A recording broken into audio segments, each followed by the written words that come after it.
Bienvenidos a Biblia en Contexto LHCLT, donde estudiamos las Escrituras frase por frase, analizando cada pasaje desde 5 dimensiones: literaria, histórica, cultural, lingüística y teológica. Primera de Corintios capítulo 6. Tema 1. Litigios entre creyentes y la incapacidad de resolver conflictos dentro de la Iglesia. Primera de Corintios 6:1. ¿Osa alguno de vosotros, cuando tiene algo contra otro, ir a juicio delante de los injustos, y no delante de los santos? ¿Osa alguno de vosotros, cuando tiene algo contra otro? Pablo inicia con una reprensión fuerte a los creyentes que se demandaban entre sí. Mateo 18, 15, 17 establece el modelo bíblico para resolver conflictos. Ir al sistema secular antes de buscar solución espiritual muestra falta de madurez. La palabra osa implica atrevimiento ofensivo. Los conflictos deben tratarse dentro del cuerpo de Cristo, con sabiduría espiritual.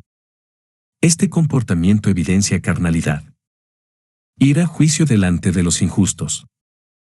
Se refiere a tribunales seculares, administrados por personas que no temen a Dios. 2 Corintios 6:14 pregunta: ¿qué comunión tiene la justicia con la injusticia?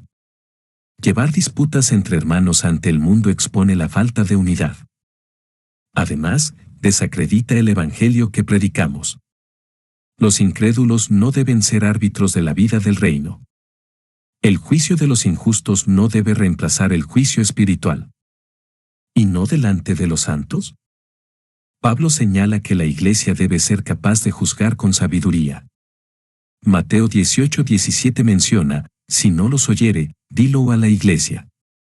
Los santos, como pueblo redimido, tienen discernimiento por el Espíritu. Resolver asuntos internamente protege el testimonio de la fe. Este mandato no excluye la justicia civil, pero condena la dependencia de ella por causas frívolas. Los creyentes deben juzgar conforme a la verdad de Dios. Primera de Corintios 6:2. ¿O no sabéis que los santos han de juzgar al mundo? ¿Y si el mundo ha de ser juzgado por vosotros, sois indignos de juzgar cosas muy pequeñas? ¿O no sabéis que los santos han de juzgar al mundo? Pablo recuerda una verdad escatológica: los creyentes participarán en el juicio final. Daniel 7:22 dice: hasta que vino el anciano de días, y se dio el juicio a los santos del Altísimo. Apocalipsis 24 también confirma esta autoridad compartida. Este privilegio requiere sabiduría, madurez y responsabilidad. Si juzgaremos al mundo, debemos ejercer juicio ahora con rectitud. Es un llamado a actuar conforme a nuestra posición en Cristo. ¿Y si el mundo ha de ser juzgado por vosotros? Si Dios confía a los santos el juicio final, ¿cómo no podrán resolver disputas presentes? Romanos 8:17 dice que somos coherederos con Cristo. Esa herencia incluye autoridad espiritual. El argumento de Pablo es de mayor a menor: si algo tan grande será confiado, como no lo menor. La Iglesia no debe vivir como inferior al mundo.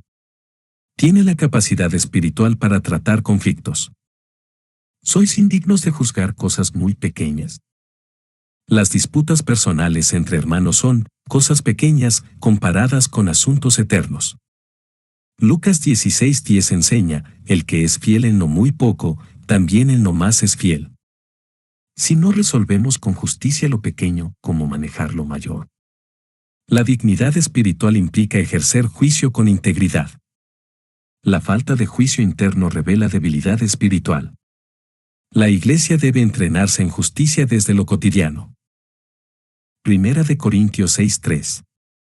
¿No sabéis que hemos de juzgar a los ángeles? ¿Cuánto más las cosas de esta vida? ¿No sabéis que hemos de juzgar a los ángeles?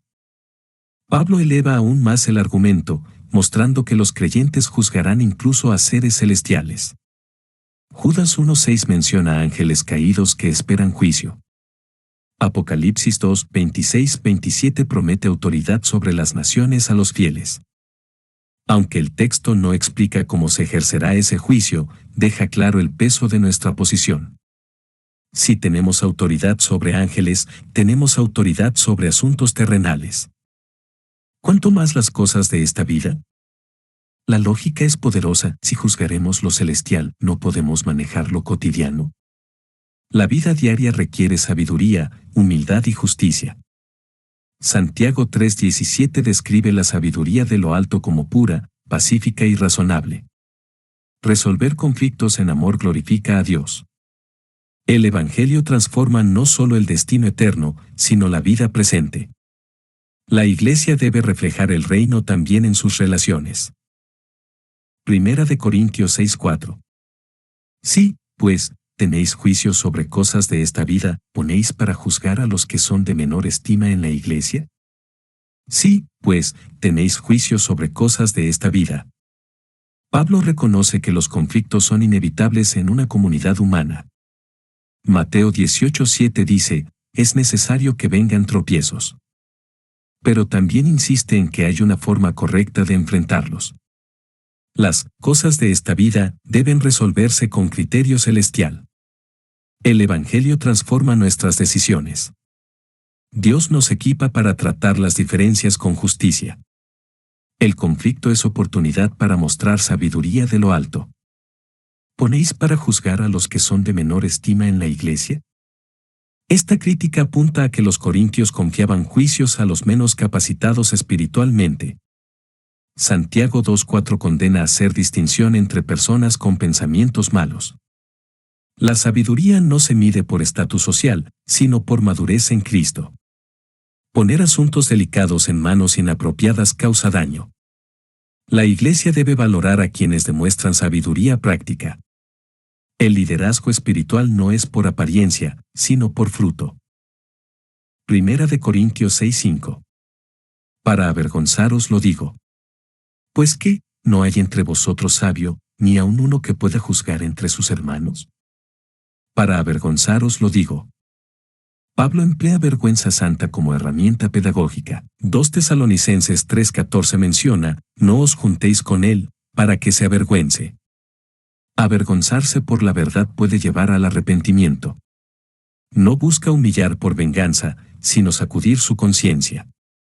A veces el llamado firme despierta del letargo espiritual. La vergüenza bíblica conduce a la restauración.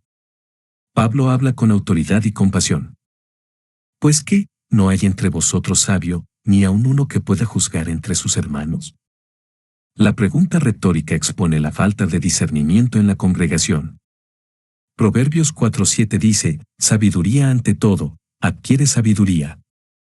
Es trágico que una iglesia rica en dones carezca de alguien sabio para mediar. Pablo no se refiere a sabiduría humana, sino espiritual. ¿Dónde están los maduros que conocen la palabra y temen al Señor? Juzgar con justicia es deber de todo creyente guiado por el Espíritu. Primera de Corintios 6:6. Sino que el hermano con el hermano pleitea en juicio, y esto ante los incrédulos. Sino que el hermano con el hermano pleitea en juicio. Pablo señala con tristeza que los creyentes en Corinto llevaban sus disputas legales entre ellos a tribunales públicos. Proverbios 6:16-19 condena al que siembra discordia entre hermanos. Estas querellas mostraban la falta de amor fraternal. El Evangelio enseña reconciliación, no pleito. En lugar de resolver los conflictos en humildad, recurrían a sistemas del mundo. Eso reflejaba carnalidad y división. ¿Y esto ante los incrédulos? Pablo enfatiza el escándalo que causa cuando los creyentes ventilan sus problemas ante los no convertidos. Juan 13:35 dice, en esto conocerán todos que sois mis discípulos, si tuviereis amor los unos con los otros. En vez de dar buen testimonio, causaban tropiezo. Exponer públicamente las fallas internas debilita la imagen del Evangelio. La falta de sabiduría arruinaba su testimonio ante el mundo. Primera de Corintios 6:7. Así que, por cierto es ya una falta en vosotros que tengáis pleitos entre vosotros mismos.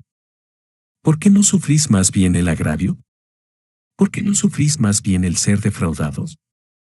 Así que, por cierto es ya una falta en vosotros que tengáis pleitos entre vosotros mismos.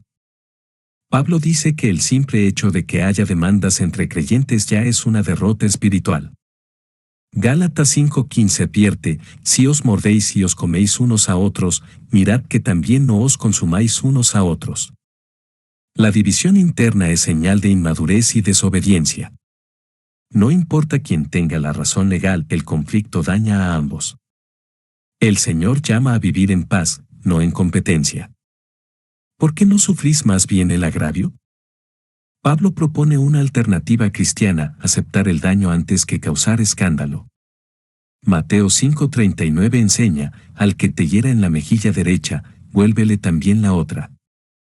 El Evangelio nos llama a ceder, perdonar y confiar en Dios como juez justo. En lugar de buscar justicia humana, debemos reflejar la gracia divina. A veces, callar por amor es más poderoso que exigir por orgullo. ¿Por qué no sufrís más bien el ser defraudados? Pablo eleva el estándar: es mejor aceptar la pérdida material que perder el testimonio. Hebreos 10:34 habla de creyentes que aceptaron con gozo el despojo de sus bienes. Los valores del reino son distintos a los del mundo. La justicia de Dios compensa lo que el hombre quita. El deseo de vengarse muestra falta de fe en la justicia divina. Sufrir por amor refleja el carácter de Cristo. Primera de Corintios 6:8. Pero vosotros cometéis el agravio, y defraudáis, y esto a los hermanos. Pero vosotros cometéis el agravio. Pablo acusa que no solo sufren injusticia, sino que también la provocan. Isaías 59:4 denuncia: confían en vanidad, conciben maldad y dan a luz iniquidad. En vez de ser víctimas, muchos eran ofensores. Su comportamiento contradice el amor cristiano. La comunidad estaba envuelta en un ciclo de injusticias mutuas. El egoísmo había reemplazado la compasión. El pecado no solo era tolerado, sino practicado. Y defraudáis. La palabra implica engaño o aprovechamiento ilícito. Levítico 19:13 prohíbe: no engañarás ni robarás a tu prójimo. El problema no era solo legal, sino moral y espiritual. Los creyentes estaban usando su posición para beneficio personal. Esta conducta reflejaba el mundo, no a Cristo. El defraudar a otros muestra falta de temor a Dios. El arrepentimiento debe ir acompañado de restitución y humildad. Y esto a los hermanos. El agravante es que el daño era contra miembros del mismo cuerpo de Cristo. Gálatas 6:10 dice: hagamos bien a todos, y mayormente a los de la familia de la fe. Defraudar a un hermano es traicionar la comunión. La iglesia debe ser ejemplo de justicia, no de codicia. Este pecado muestra el deterioro de los lazos espirituales. El juicio de Dios comienza por su casa. Tema 2. Advertencia a los injustos y la transformación obrada por Cristo. Primera de Corintios 6:9. ¿No sabéis que los injustos no heredarán el reino de Dios? No erréis, ni los fornicarios, ni los idólatras, ni los adúlteros, ni los afeminados, ni los que se echan con varones. ¿No sabéis que los injustos no heredarán el reino de Dios? Pablo recuerda una verdad fundamental: la conducta refleja si uno ha nacido de nuevo. Efesios 5:5 dice: ningún fornicario tiene herencia en el reino de Cristo. La injusticia no es un simple error, sino una señal de rebeldía. Quien vive en pecado sin arrepentirse, está fuera del reino. No se trata de obras para salvarse, sino de frutos que evidencian salvación. La advertencia es seria y clara. No erréis.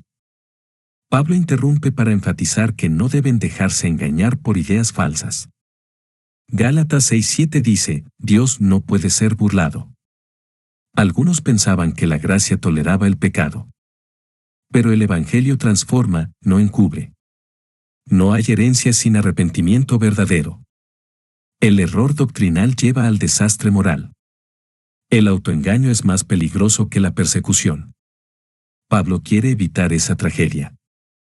Ni los fornicarios, ni los idólatras, ni los adúlteros, ni los afeminados, ni los que se echan con varones. Se enumeran pecados sexuales y de idolatría que caracterizan a los que no heredan el reino. Apocalipsis 21:8 incluye estos grupos entre los que tendrán parte en el lago de fuego. Afeminados, y los que se echan con varones, se refieren a prácticas homosexuales condenadas en la Escritura. La Iglesia no debe celebrar lo que Dios llama pecado. Pero también debe anunciar que hay poder para cambiar. La gracia redime y transforma al más pecador. 1 Corintios 6:10. Ni los ladrones, ni los avaros, ni los borrachos, ni los maldicientes, ni los estafadores heredarán el reino de Dios. Ni los ladrones, ni los avaros. Esta lista continúa mostrando cómo el pecado deliberado excluye del reino. Lucas 12:15 dice, guardaos de toda avaricia. La avaricia revela idolatría del corazón. El ladrón actúa con manos sucias, el avaro con corazón sucio. Ambos son incompatibles con la naturaleza del reino. La gracia no solo perdona al pecador, también lo transforma en dador. El carácter del creyente debe reflejar desprendimiento. Ni los borrachos, ni los maldicientes. El pecado habitual, como la embriaguez y la lengua descontrolada, son señales de un corazón no regenerado. Proverbios 21 dice, el vino es escarnecedor. Santiago 3:10 advierte, de una misma boca proceden bendición y maldición. La lengua revela lo que hay en el corazón. La embriaguez esclaviza, y la maldición contamina. Ninguno de estos comportamientos honra a Cristo.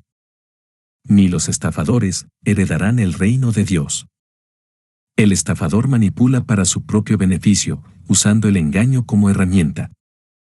Miqueas 6:11 pregunta, ¿daré por inocente al que tiene balanza falsa? La salvación no es solo escape del infierno, es entrada al reino, donde reina la justicia. El que estafa muestra que no ha sido transformado por el Evangelio. La advertencia es clara, sin santidad, nadie verá al Señor. El reino no se hereda con palabras, sino con evidencia. 1 Corintios 6:11. Y esto erais algunos, mas ya habéis sido lavados, ya habéis sido santificados, ya habéis sido justificados en el nombre del Señor Jesús, y por el Espíritu de nuestro Dios. Y esto erais algunos. Pablo recuerda con humildad que varios creyentes antes vivían en esos pecados mencionados.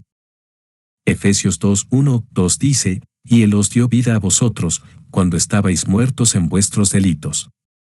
No hay espacio para orgullo, pues todos fueron rescatados por gracia. La Iglesia está compuesta por redimidos, no por perfectos. El pasado no determina el presente en Cristo. Pablo apunta al poder transformador del Evangelio. Mas ya habéis sido lavados. Esta limpieza no es externa, sino espiritual, realizada por la sangre de Cristo. Apocalipsis 1:5 dice, al que nos amó, y nos lavó de nuestros pecados con su sangre. Este lavamiento es sinónimo de perdón y regeneración. El pecado que antes dominaba ha sido quitado. El nuevo nacimiento implica limpieza de la culpa y del poder del pecado. Cristo purifica lo que el mundo desprecia. Ya habéis sido santificados. La santificación es el acto de ser apartado para Dios, hecho santo por su obra. Hebreos 10:10 afirma, somos santificados mediante la ofrenda del cuerpo de Jesucristo. No es un mérito humano, sino un don divino. La posición del creyente ahora es distinta, separado del pecado para vivir en justicia. La santidad no es solo moral, sino relacional, pertenecemos a Dios. Ya habéis sido justificados en el nombre del Señor Jesús. Justificación es el acto legal en que Dios declara justo al creyente. Romanos 5:1 dice, justificados, pues, por la fe, tenemos paz para con Dios. No es por obras, sino por fe en Cristo. En su nombre, por su obra en la cruz, somos declarados inocentes. Ya no hay condenación para los que están en Él. Esta es la base de nuestra salvación eterna. Y por el Espíritu de nuestro Dios. El Espíritu Santo aplica la obra de Cristo en el corazón del creyente. Tito 3:5 menciona, por el lavamiento de la regeneración y por la renovación en el Espíritu Santo. Él convence, regenera, transforma y sostiene. No se trata solo de un cambio externo, sino de una vida nueva desde adentro. El Espíritu es quien da fruto de santidad. Su presencia confirma que somos hijos de Dios. Tema 3. El cuerpo del creyente pertenece al Señor y debe glorificar a Dios. Primera de Corintios 6:12. Todas las cosas me son lícitas, mas no todas convienen, todas las cosas me son lícitas, mas yo no me dejaré dominar de ninguna. Todas las cosas me son lícitas. Esta frase parece citar un dicho común entre los corintios, malinterpretando la libertad cristiana. Gálatas 5:13 aclara, no uséis la libertad como ocasión para la carne. Pablo no niega la libertad en Cristo, pero corrige su mal uso. Libertad no significa licencia. El creyente ha sido libre del pecado, no libre para pecar. La gracia nos empodera para hacer lo correcto. Mas no todas convienen. La libertad debe evaluarse según el beneficio espiritual, no solo por lo permitido. Filipenses 1:10 enseña, para que aprobéis lo mejor. Algo puede no ser pecado, pero sí ser dañino, impropio o innecesario. El cristiano maduro piensa en edificación, no solo en derecho. Vivir por conveniencia espiritual es sabiduría. Lo que conviene fortalece, edifica y glorifica a Dios. Todas las cosas me son lícitas. Pablo repite la frase para reforzar su argumento, mostrando que hay que medir más allá de lo permitido. Primera de Corintios 10:23 repite, mas no todas edifican. La libertad no es medida por la cultura, sino por el reino. No todo lo que es legal ante el mundo es digno del Evangelio. Cristo nos llamó a vivir por principios, no por impulsos. La ética del reino guía nuestras elecciones. Mas yo no me dejaré dominar de ninguna. Pablo enseña que incluso lo permitido puede esclavizar si no se controla. Romanos 6:14 dice, el pecado no se enseñoreará de vosotros. La verdadera libertad es dominio propio, no libertinaje. Si algo domina mis pensamientos, hábitos o decisiones, ya no soy libre. El creyente vive bajo el señorío de Cristo. La gracia que salva también capacita para resistir la esclavitud. Primera de Corintios 6:13.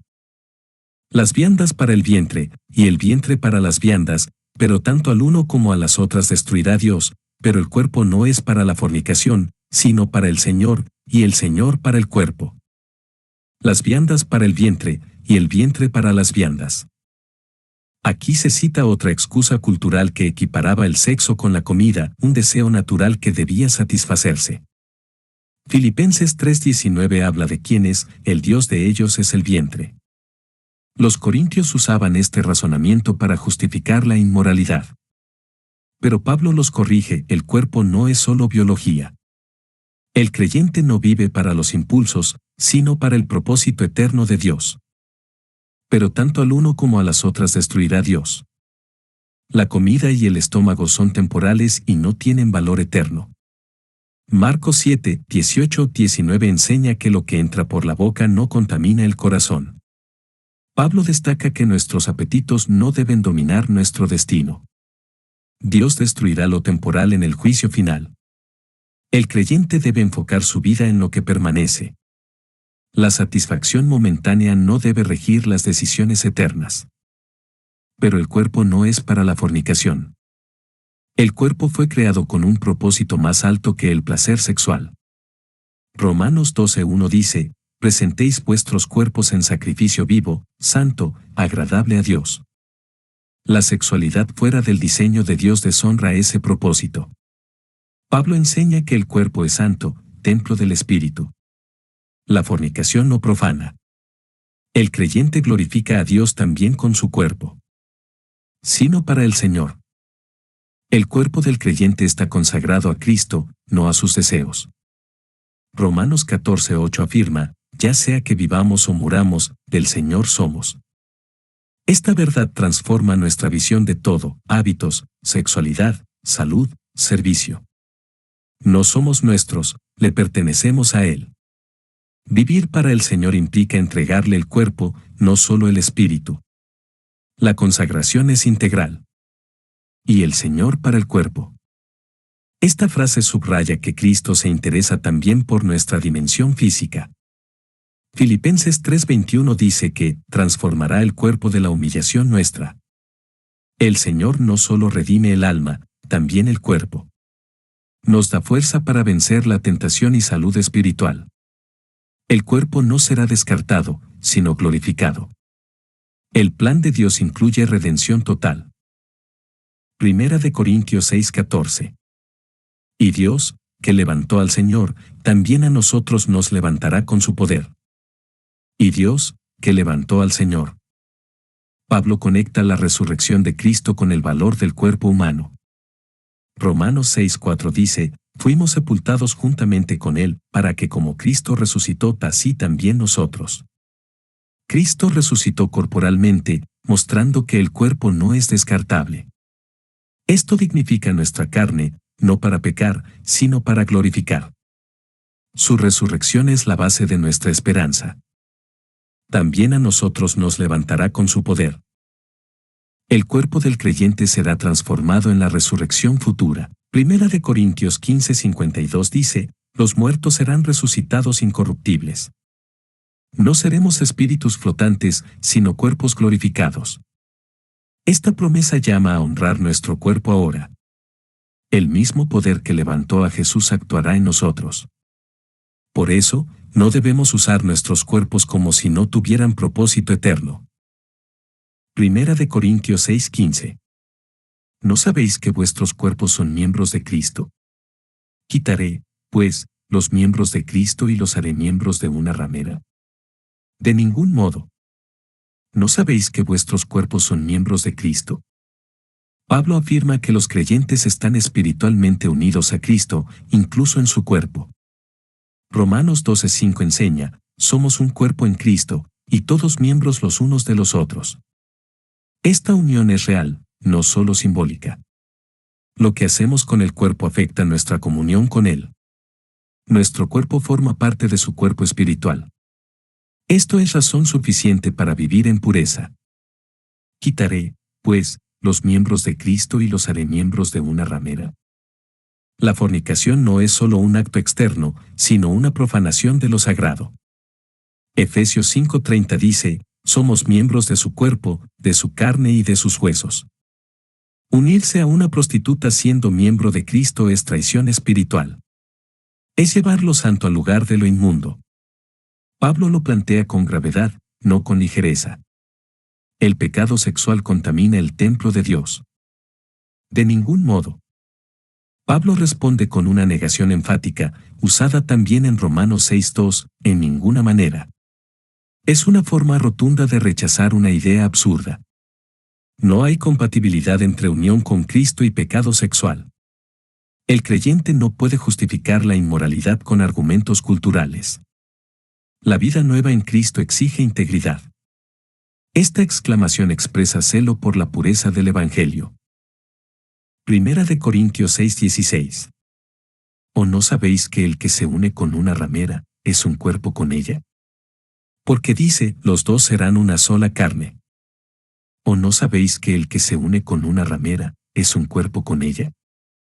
Pablo resalta que la unión sexual trasciende lo físico, une a dos personas en una intimidad profunda. Génesis 2:24 dice, serán una sola carne. Incluso en un acto sin amor ni compromiso, hay una implicación espiritual. El creyente no puede trivializar el sexo. No es entretenimiento, es comunión. Unirse a una ramera profana la santidad del cuerpo y de Cristo mismo. Porque dice, los dos serán una sola carne. Pablo cita Génesis 2:24, subrayando que el sexo fue diseñado para el pacto matrimonial. Efesios 5:31 repite esta verdad, vinculándola con Cristo y la Iglesia. Una sola carne implica unidad física, emocional y espiritual. Cuando esta unión ocurre fuera del matrimonio, causa desorden y corrupción. Dios honra esa unidad cuando se da bajo su voluntad. Usarla fuera del pacto es distorsionar su propósito. Primera de Corintios 6:17. Pero el que se une al Señor, un espíritu es con él. Pero el que se une al Señor. Esta unión se da por medio de la fe y la obra regeneradora del Espíritu. Juan 17:21 expresa el deseo de Jesús, que todos sean uno, como tú, oh Padre, también ellos en nosotros. El creyente no está unido a un sistema, sino a una persona viva. Esta unión exige exclusividad y lealtad. Como una esposa con su esposo, el creyente pertenece al Señor.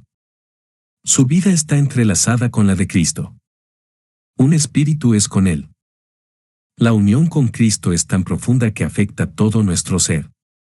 Romanos 8:9 afirma, si alguno no tiene el Espíritu de Cristo, no es de Él. El Espíritu Santo mora en nosotros, haciéndonos uno con Él. Esta realidad transforma nuestra identidad, nuestro propósito y nuestras acciones. El pecado sexual rompe la comunión, pero la pureza la refuerza. El creyente no camina solo, vive en unión con Dios. Primera de Corintios 6:18. Huid de la fornicación. Cualquier otro pecado que el hombre cometa, está fuera del cuerpo, mas el que fornica, contra su propio cuerpo peca. Huid de la fornicación. No se dice, resistan, sino, huyan, mostrando la gravedad y el poder seductor del pecado sexual. Segunda de Timoteo 2:22 dice, huye también de las pasiones juveniles. La estrategia bíblica no es enfrentarlo, sino escapar. Nadie es tan fuerte como para permanecer impune en terreno sexual. La fornicación destruye el alma, el cuerpo y el testimonio. La obediencia comienza al tomar distancia. Cualquier otro pecado que el hombre cometa, está fuera del cuerpo. Esta frase no minimiza otros pecados, sino que enfatiza la particularidad del sexual. Proverbios 6:32 enseña, el que comete adulterio corrompe su alma. La inmoralidad involucra lo más profundo del ser. Otros pecados afectan lo externo, lo interno y relacional. La contaminación es directa contra el templo que es el cuerpo. La pureza no es solo doctrinal, es corporal. Mas el que fornica, contra su propio cuerpo peca. Pecar sexualmente es autodestructivo, corrompe el cuerpo que Dios redimió. Romanos 12:1 llama a ofrecer el cuerpo como sacrificio vivo. El cuerpo fue comprado con sangre, no es nuestro. La fornicación profana ese templo. Es una rebelión directa contra el diseño del Creador. El creyente debe valorar su cuerpo como instrumento santo. Primera de Corintios 6:19. ¿O ignoráis que vuestro cuerpo es templo del Espíritu Santo, el cual está en vosotros, el cual tenéis de Dios, y que no sois vuestros? ¿O ignoráis que vuestro cuerpo es templo del Espíritu Santo? El cuerpo del creyente no es simplemente materia, es morada del Dios vivo. 2 Corintios 6:16 afirma, vosotros sois el templo del Dios viviente. Esta verdad implica reverencia, pureza y santidad. No se puede usar el templo para actos impuros. El cuerpo es consagrado, como lo era el templo físico. El Espíritu no visita, habita. El cual está en vosotros. El Espíritu Santo no solo guía desde fuera, sino que mora dentro del creyente. Romanos 8:11 declara, el Espíritu mora en vosotros. Su presencia es continua, personal y poderosa. Es guía, consolador y garante de la herencia eterna. Su presencia dignifica al creyente. Saber que el Espíritu vive en uno cambia cómo se vive. ¿El cual tenéis de Dios, y que no sois vuestros? El Espíritu no se gana ni se compra, es un regalo divino. Hechos 2:38 dice, y recibiréis el don del Espíritu Santo. Tenerlo significa pertenecer a Dios. No somos dueños de nuestro cuerpo ni de nuestra vida. Ser redimidos implica rendirse completamente. La propiedad ha cambiado, ahora somos del Señor. Primera de Corintios 6:20. Porque habéis sido comprados por precio, glorificad, pues, a Dios en vuestro cuerpo y en vuestro espíritu, los cuales son de Dios. Porque habéis sido comprados por precio. Esta frase afirma la redención mediante la sangre de Cristo. Primera de Pedro 1:18-19 dice, fuisteis rescatados con la sangre preciosa de Cristo. No fue un rescate barato, sino costoso. Cristo no nos redimió parcialmente, sino por completo. El precio pagado demanda una vida rendida. No podemos vivir como si fuésemos nuestros.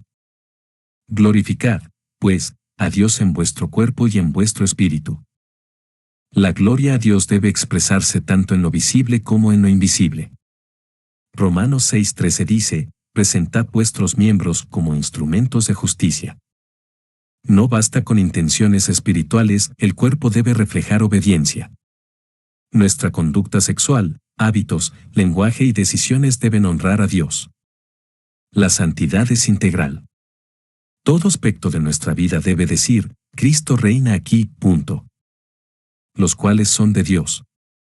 El creyente no es autónomo, ha sido comprado y pertenece a Dios. Isaías 43:1 declara, mío eres tú. Esta afirmación elimina todo argumento egoísta. Lo que somos y tenemos es del Señor. Nuestra vida debe estar en sus manos. Esta realidad da identidad, propósito y dirección. Somos propiedad amada de Dios.